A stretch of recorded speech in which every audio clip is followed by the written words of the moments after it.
नमस्कार, मेरा नाम है सय्यम सिंघई और आप देखना शुरू कर चुके हैं सबकी खबर। आने वाले 21 जून को पूरा विश्व अंतर्राष्ट्रीय योग दिवस के रूप में मनाया जाता है। पूरे विश्व के साथ भारत में भी सभी जगह योगा से जुड़े कार्यक्रम आयोजित होते हैं और होने भी चाहिए, क्योंकि जीवन में योग हमारे शरीर को स्वस्थ, मन को शांत और आनंदित करता है। और इन्हीं विचारों के साथ राजधानी भोपाल स्थित टीटी नगर स्टेडियम में आचार्य भगवान संत शिरोमणि 108 विद्यासागर महाराज के परम प्रभावक शिष्य मुनि श्री 108 प्रमाण सागर महाराज सत्संग के सानिध्य में अंतर्राष्ट्रीय योग दिवस 21 जून को भावना योग शिविर का आयोजन किया जाना है। ये कार्यक्रम टीटी नगर स्टेडियम में सुबह 6 बजे से 8 बजे तक होगा, जिसमें योग प्राणायाम भी कराया जाएगा। इसी आयोजन के लिए आज यानी 19 जून को भोपाल के टीटी नगर में आयोजित प्रेस कॉन्फ्रेंस में मुनि श्री प्रमाण सागर महाराज ने भावना योग का महत्व बताते हुए 21 जून को होने वाले कार्यक्रम की रूपरेखा बतलाई और साथ ही उन्होंने कहा कि भावना योग में किसी आसन, एकाग्रता, तन्मयता की जरूरत नहीं है। यह महसूस करने का योग है, क्योंकि जो हम महसूस करते हैं, क्योंकि जो हम चाहते हैं महसूस करने लगते हैं और जैसा विचार करते हैं वैसी तरंगे छूटती है और फिर वैसा ही घटित होता है। अब आप भी सुनिए इस प्रेस कॉन्फ्रेंस में मुनि श्री प्रमाण सागर महाराज जी ने किस तरीके से भावना योग को संक्षिप्त रूप में वर्णन किया। एक और देश ने जितनी प्रगति की है तो दूसरी ओर उतनी ही मानसिक और अनेक प्रकार की विकृतियां मनुष्य के जीवन में आई।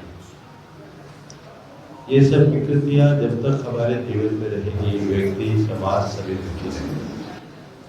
हमारे ऋषि मुनि संतों ने हमारी सब प्रकार की परेशानियों के निवारण के लिए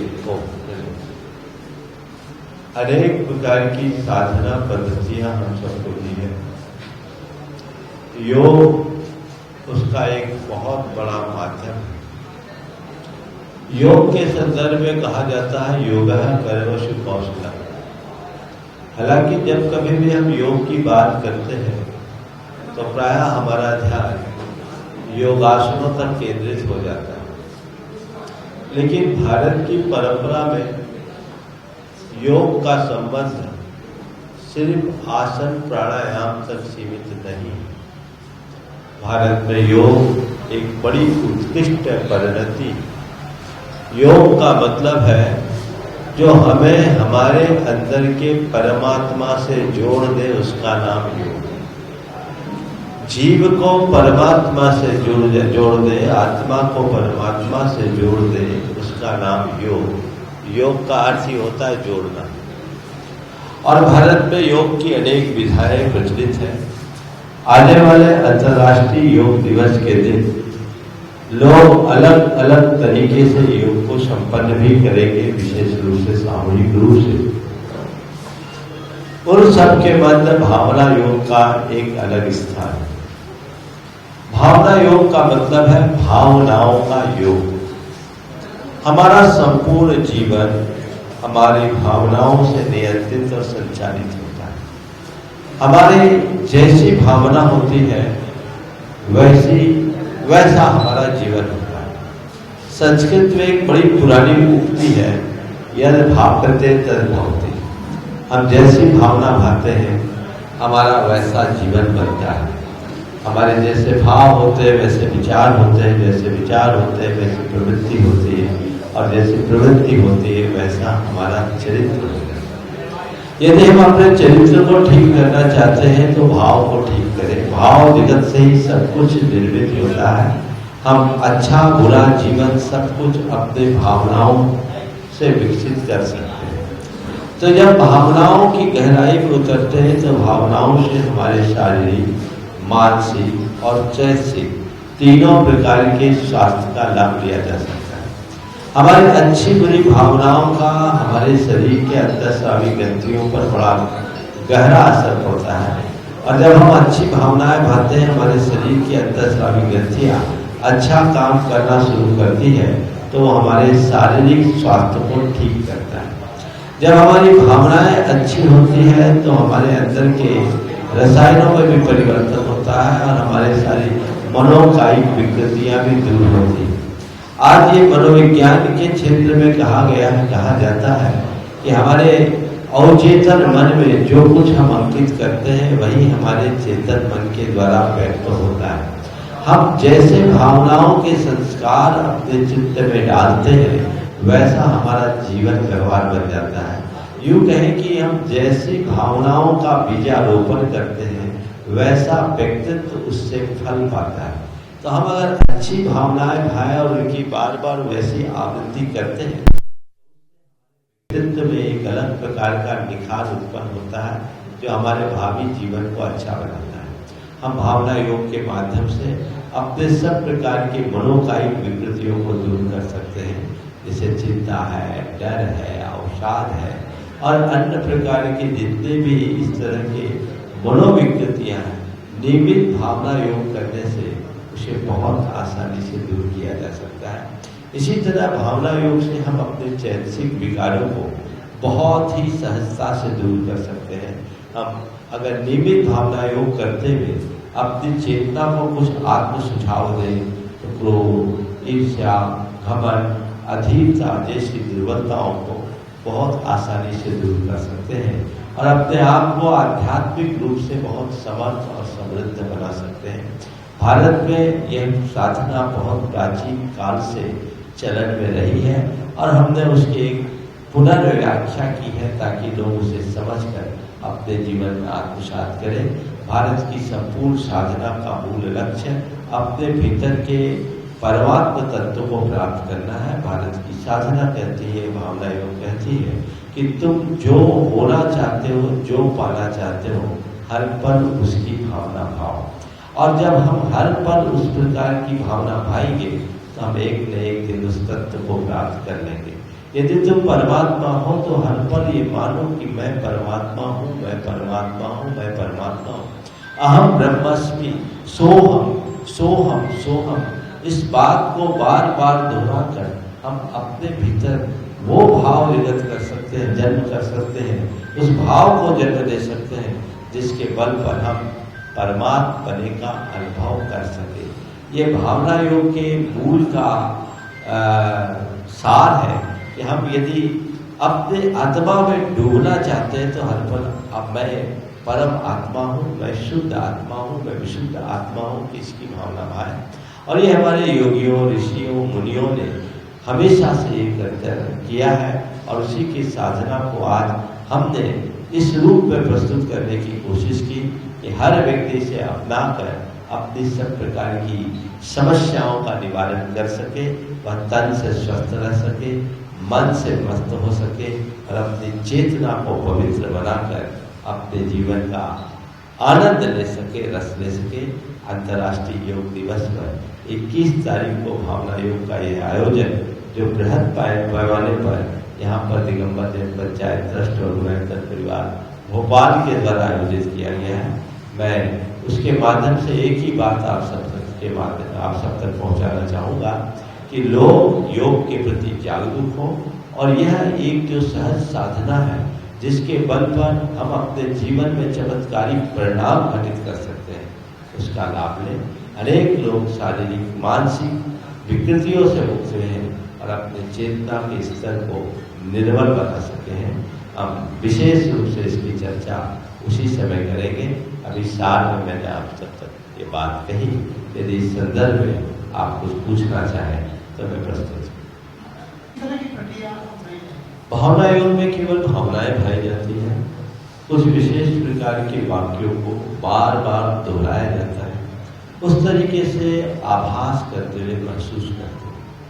भावना योग का मूल यही है कि जो आप पाना चाहते हो, जैसा आप होना चाहते हो, बस उसी के बारे में सोचो, उसी के बारे में बोलो, उसी के बारे में सुनो और उसी के बारे में महसूस करो। जितना आप ये करेंगे कुछ पल में आप पाएंगे कि आपने वैसा पाया। महाराज जी, ये जो भावना योग होना है, इसमें योग प्राणायाम की जो क्रिया रहती है वो सभी रहेंगी, केवल भावना योग का? देखिए, भावना योग के लिए इन सब चीजों की जरूरत नहीं है, लेकिन अपनी एकाग्रता और स्थिरता को बनाए रखने के लिए योग प्राणायाम भी थोड़ा सा इसमें कराया जाए। महाराज जी प्रणाम। मेरा ये था कि आप थोड़ा इसको, इसकी पद्धति, इसकी प्रक्रिया, कितने मिनट बैठना है, किस आसन में बैठना है, और अगर जैसे कभी कभी जब जाप करते हैं कोई मंत्र बोलते हैं तो इसमें हमें कितने कोई मंत्र बोलना है, या जैसे आपने बताया मैं आत्मा हूँ, या क्या दोहरा। बहुत सुंदर, बहुत सुंदर।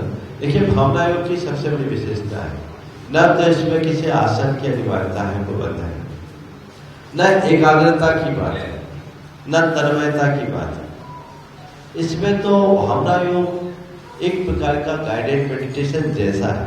गाइडेड मेडिटेशन तो नहीं है, मैं इसे मेडिटेशन नहीं बोलता, पर इसमें कुछ मार्गदर्शन, कुछ वाक्यों के द्वारा मेरे द्वारा बोला जाता है, और लोग मेरे उन वाक्यों को सुनकर वैसा महसूस करते हुए दोहराते हैं, इसके परिणाम दिखाते हैं, और जैसा हम चाहते वैसा होता है। बहुत बड़ा, हजारों लोगों ने अपने अपने अनुभव शेयर किए, जैसे भी एक दो तो आपको बताए गए, लेकिन विद्यार्थी से लेकर व्यापारी तक, एक सामान्य व्यक्ति से लेकर कैंसर ग्रसित पीड़ित व्यक्ति तक के जीवन में बहुत बड़ा बदलाव आया। आज पश्चिम में ऐसा कहा जाता है, थॉट्स बिकम थिंग्स। यदि आपने सीक्रेट या the power of subconscious mind की बात सुनी हो, तो लोग इसे आज बहुत तेजी से अपना रहे हैं और ये मानते हैं कि वहाँ से आए, पर ये बात हमारे देश की है, हमारी संस्कृति की है। अंतर केवल ये रहा कि हमारे देश में परमात्मा को खोजा गया, उनने परमाणु को खोजा, हमारे देश ने परमार्थ को चुना, वो पदार्थ को देखे। उनकी दृष्टि भौतिक चीजों तक सीमित रही, हमने आध्यात्मिक उपलब्धियों की ओर देखा। लेकिन ये बात तो हमारी संस्कृति में बहुत पहले से कही गई है। मैं आप सबके ध्यान के लिए एक केवल संदर्भ बताऊंगा, जो जैन दर्शन के प्रकांड प्रवर्तक आचार्य बुद्धकुल, जो जैन अध्यात्म के प्रवर्तक रहे, जैनों का एक महान ग्रंथ है समयसार, उसमें उन्होंने एक बात लिखी जो भावना योग का बीज है। मैं ये संदर्भ केवल इसलिए बता रहा हूँ ताकि आपको पता लगे कि ये हमारी अपनी चीज है। वे कहते हैं, जयाद भावन मिरम निच्चु जुत्तो मुनि समाचरणी, सो सब दुख मोखम पावी अचरे काने। जो मुनि नित्य तत्पर होकर मैं शुद्ध आत्मा हूँ, यह भावना भाता है, वो शीघ्र ही सर्व दुखों से मुक्त होकर परमात्मा। वो आज कहते थॉट्स बिकम्स थिंग्स। हमारे यहां पहले कहा गया यद भाव्यते तद भवति। हम जैसी भावना भावते हैं वैसा होता है, हमारे विचार साकार होते हैं। समझ गए? तो हम वैसी भावना भाए, उस तरह के विचार की तरंगे बाहर जाती है जो उस पर प्रभाव छोड़ती है, और उसका लाभ हम सकते हैं। भारत की एक मूल अवधारणा है जो संपूर्ण जीवन को रूपांतरित करने का है। योग वर्तमान में केवल आसन तक रूढ़ हो गया है, पर योग का मतलब है जो हमें हमारी आत्मा को हमारे भीतर के परमात्मा से जोड़ दे। भावना योग भी एक ऐसा योग है जो हमें हमारे भीतर के परमात्मा से साक्षात्कार कराता है। तो जो हमारी जो भावनाएं हमें हमारे भीतर की परमात्मा से साक्षात्कार करा दे, वो भावना योग है। और भावना योग चूंकि इसको हम दूसरे अर्थ में भी व्याख्यायित करते हैं, भावना योग यानी भावनाओं का योग पुट, अर्थात हम अपनी भावनाओं के बल पर अपने जीवन की सभी आधारभूत समस्याओं का निवारण कर सकते हैं और जीवन को बेहतर बना सकते हैं। हम लगातार देखते हैं पाश्चात्य सभ्यता का जिस तरह से इफेक्ट पड़ रहा है युवाओं में, उससे दूर रहने के लिए भावना योग किस तरीके से सहयोग कर सकते हैं? बिल्कुल, मैं तो ये कहता हूँ जो युवा भावना योग का अभ्यास कर रहे हैं उनकी सोच में बदलाव है, उनकी चिंतनधारा परिवर्तित हुई है, उनकी लाइफ स्टाइल में परिवर्तन है और उनकी वर्क एफिशिएंसी बहुत बदली है। और मैं मानता हूँ अगर वो ऐसे युवाओं को जागृत किया जाए और भावना योग से जोड़ा जाए तो वो अपने जीवन में एक मिराकल है। तो सुना आपने किस तरीके से मुनि श्री प्रमाण सागर महाराज जी ने भावना योग के बारे में बताया और भावना योग शिविर जो 21 जून को होने वाला है उसके बारे में भी पूरी जानकारी दी है। मैं भी हमारे सबकी खबर के सभी दर्शकों से निवेदन करता हूं कि 21 जून को टीटी नगर स्टेडियम में होने वाले इस भावना योग शिविर में सुबह 6 बजे पधार के अपने मन को शांत एवं प्रफुल्लित जरूर करें। आपको हमारे कार्यक्रम पसंद आया हो तो वीडियो को लाइक करें, कमेंट करें, ज्यादा से ज्यादा शेयर करें और सब्सक्राइब करें। धन्यवाद।